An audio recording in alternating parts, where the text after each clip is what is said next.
नमस्कार, मैं दिव्या। स्वागत है आपका आज के इस वीडियो में। 10वीं के बच्चों की परीक्षाएं नजदीक हैं। ऐसे में बच्चे तो परीक्षा के दबाव में होते ही हैं, उनके साथ साथ अभिभावक जन भी बच्चों की परीक्षा को लेकर प्रेशर में रहते हैं। कई बार ऐसा भी देखने को मिलता है कि अपने बच्चे पर अभिभावक अच्छे नंबर लाने का प्रेशर बनाना शुरू कर देते हैं, अपने बच्चे की तुलना दूसरे बच्चों से भी करना शुरू कर देते हैं। लेकिन अभिभावकों को ऐसा करने से बचना चाहिए। उन्हें समझना चाहिए कि हर बच्चे की अपनी क्षमताएं होती हैं। यदि बच्चों पर आप उनकी परीक्षा के समय इस तरह से दबाव बनाएंगे या दूसरे बच्चों से तुलना और कंपटीशन करेंगे तो उन पर और भी अधिक दबाव बनेगा।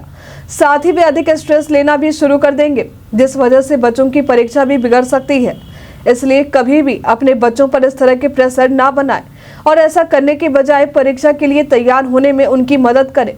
साथ ही बच्चों पर अपनी मर्जी थोपने से भी बचें। परीक्षा के दौरान आपको अपने बच्चों पर ध्यान देना होगा कि कहीं वे तनाव में तो नहीं है। यदि आपको लग रहा कि बच्चे परीक्षा को लेकर अधिक तनाव ले रहे हैं तो इस दौरान आप उनकी मदद करें, उनके पढ़ाई के टाइम टेबल का ध्यान रखें।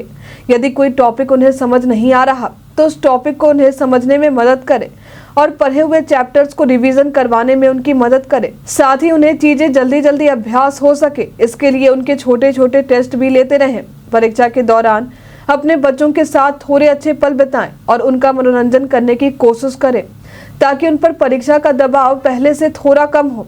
परीक्षा के दौरान इन बातों का भी ख्याल रखें कि बच्चे पूरी नींद ले रहे हों। बच्चों को कभी भी रात भर जाग के पढ़ने के लिए कहने से बचें। यदि वे ऐसा करते हैं और ऐसा करने के दौरान वे काफ़ी देरी से सोते हैं तो उन्हें 7 से 8 घंटे तक की नींद पूरी करने दें। बच्चे यदि नींद पूरी लेंगे तो वे अपनी पढ़ाई पूरी ताजगी के साथ कर सकेंगे और पढ़ाई भी उन्हें उबाऊ नहीं लगेगी। साथ ही उनके खान पान पर भी ध्यान देना बेहद ही जरूरी है। इस दौरान उन्हें कभी भी अधिक तला भुना ना खाने दें।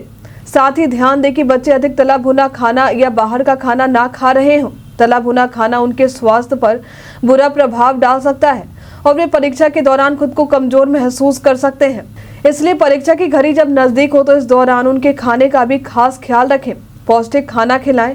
खाने के अलावा उन्हें फ्रूट्स, सलाद, ड्राई फ्रूट्स और समय समय पर पानी भी देते रहें। ऐसा करना उनके सेहत और दिमाग के लिए अच्छा हो सकता है। उनके याद करने की क्षमता भी बढ़ सकती है। कभी भी बच्चे पर दिन भर पढ़ाई करने का प्रेशर ना बनाएं, नहीं तो इससे उनका स्ट्रेस बढ़ सकता है। ऐसा करने की बजाय उन्हें योगा, मेडिटेशन और अन्य क्रियाकलाप के लिए भी प्रेरित करें। उनके साथ साथ आप भी इन क्रियाकलापों में शामिल होने की कोशिश करें। साथ ही परीक्षा के दौरान उन पर चिल्लाने से बचें। ऐसा करने की बजाय उन्हें भावनात्मक रूप से सपोर्ट करें और समय समय पर मोटिवेट करते रहें। हमने जो भी बातें अब तक आपको बताई हैं, इस दौरान आप इन बातों का खास तौर पर ख्याल रखें कि ऐसा करने के दौरान आप बच्चों की ज़रूरत से ज़्यादा निगरानी ना कर रहे हों, ना ही बच्चों को ऐसा महसूस होने दें। यदि आपके भी बच्चे इस बार 10वीं की परीक्षा में भाग लेने वाले हैं तो हमें कमेंट करके ज़रूर बताएं। आज के लिए फ़िलहाल इतना ही। हमारे साथ बने रहने के लिए आपका धन्यवाद।